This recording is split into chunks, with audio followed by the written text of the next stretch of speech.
ભરૂચ ઝઘડિયાના નેત્રંગની 50 થી વધુ આંગણવાડીની બહેનોને અશ્લીલ વિડીયો કોલથી હેરાનગતિ, ભરૂચ સાયબર ક્રાઇમમાં નોંધાઈ ફરિયાદ। ભરૂચ ઝઘડિયાના નેત્રંગની 50 થી વધુ આંગણવાડી બહેનોને અશ્લીલ વિડીયો કોલથી હેરાનગતિ, ભરૂચ સાયબર ક્રાઇમમાં નોંધાઈ ફરિયાદ। ભરૂચ જિલ્લામાં કાર્યરત આંગણવાડી બહેનોને છેલ્લા કેટલાક દિવસોથી અજાણ્યા નંબર પરથી ન્યૂડ કોલ આવી રહ્યા છે। આવા કોલોથી આ બહેનો ઘરમાં કાર્યસ્થળે કે જાહેરમાં શરમજનક સ્થિતિમાં મુકાઈ રહી છે।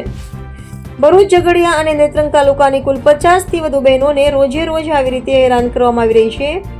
આશ્ચર્યજનક રીતે આ કોલ સરકારશ્રીએ આપવામાં આવેલા ICDS નંબર પર પણ આવી રહ્યા છે, જેના કારણે બહેનો સરકારી કામકાજમાં પણ મુશ્કેલી અનુભવી રહી છે।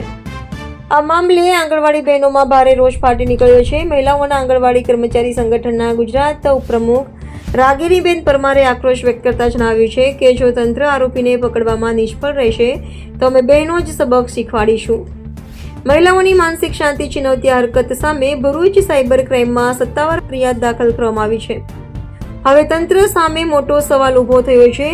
મહિલાઓના ડિજિટલ સુરક્ષા માટે કઈ રીતે પગલાં લેવામાં આવશે? આ ઘટના માત્ર હેરાનગતિ સુધી સીમિત નથી રહી, પણ હવે તે મહિલા માન, અસ્તિત્વ અને સરકારી વ્યવસ્થાની નિષ્ફળતાને પ્રકાશિત કરતી ગંભીર સાયબર ગુનાની ઘટનામાં ફેરવાઈ છે। Reporter Viral Gohil, Kanam express news, Bharuch.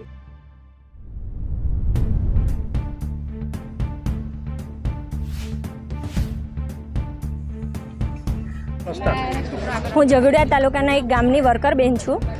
તારીખ 31ના રોજ મારી પર બપોરના 2:30 વાગ્યાના ટાઈમે આ નંબર પરથી વિડીયો કોલ આવેલો અને એટલો ખરાબ વિડીયો કોલ હતો કે મેં વારંવાર એને કટ કરું તો પણ 12 વખત મારી પર વિડીયો કોલ આવેલો।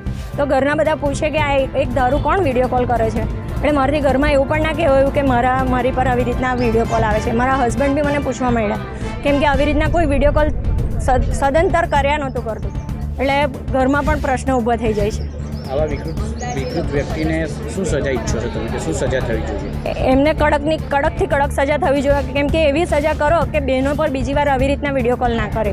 જે આવી વિકૃત માનસિકતા ધરાવે છે તેને તો સૌપ્રથમ પહેલાં પકડવા જ જરૂરી છે કે તે કેટલી જગ્યાએ આવી રીતના કોલ કર્યા છે। અમે બહેનો તો બહાર પડ્યો કે ચલો અમારી પર આવે છે, પણ બીજી બહેનો પર પણ આવ્યા હશે જે નહીં કહી શકતી કે મારી પર આવ્યા છે કોલ, અને એવું બહાર ના કહી શકે કોઈને।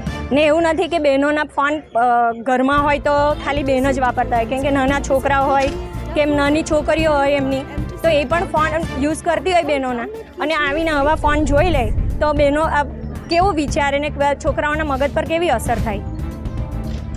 આંગણવાડી કર્મચારી સંગઠનમાં રાજ્ય ઉપપ્રમુખ છું, અને છેલ્લા ઘણા 10 દિવસથી મારી બહેનો જે અત્યારે આજ ઊભેલા છે એ બહેનો પર 10 દિવસથી ન્યૂડ વિડીયો કોલ આવે છે, અને એ વિડીયો કોલ જે સરકાર તરફથી આપવામાં આવેલા મોબાઈલો જે અત્યારે બંધ હાલતમાં પડેલા છે અને એના સિમ અમારા પર્સનલ મોબાઈલમાં નાખેલા છે, એના પર આ વિડીયો કોલ આવે છે।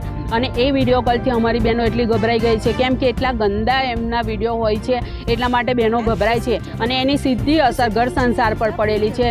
ઘરમાં કજિયો કંકાસ વધ્યું છે। અને બીજું કે અમે સરકારને એ જ અપીલ કરીએ છીએ કે આ કોઈ પણ વ્યક્તિ હોય, ગમે તે ખૂણે હોય, એને પકડી લેવો જોઈએ અને એને સજા થવી જોઈએ, અને તમારાથી સજા ના થાય તો આ જેટલી બહેનો ઊભેલી છે એ બધાને આપી દેજો એ ભાઈને, અમે એનો ભરપૂર ઇલાજ કરી દઈશું। જય હિન્દ। કેટલી આંગણવાડીની બહેનો પર આવો ફોન આવે? આવા લગભગ 50 થી 60 બહેનો આંગણવાડી વર્કર બહેનો પર કોલ આવેલા છે, અને એવું નહીં દિવસે પણ આવે, ગમે તે ટાઈમે આવે, રાત્રે 1:30-2 વાગ્યે આવે છે, અને એનાથી એના મિસ્ટર સાથે પણ ઘરમાં લડાઈ ઝઘડો થઈ જાય છે કે રાત્રે 1:30 થી 2 વાગ્યે કોણ આવા કોલ આવે। અને કદાચ કોલ એટલા માટે બહેનોથી ઊંચકાઈ જાય, અમે તો બધા બહેનોને સાવચેતી રૂપે કીધેલું જ છે, પણ એવી રીતે કદાચ ઊંચકાઈ જાય કે ખબર નથી પડતી કે ફ્રોડ કોલ છે, અને બહેનો કદાચ સગા સંબંધીના કોલ છે એવી રીતે ઊંચકી લે છે, તો આવી રીતે ગંદા એમના વિડીયો હોય છે। કયા તાલુકામાં આ નેત્રંગ તાલુકાની બહેનો અને ઝઘડિયાની ખાસ વધારે બહેનો અને ભરૂચના બહેનો પર આવા કોલ આવેલા છે। કયા નંબર કોલ આવે? એ નંબર પરથી કોલ આવે, બસ।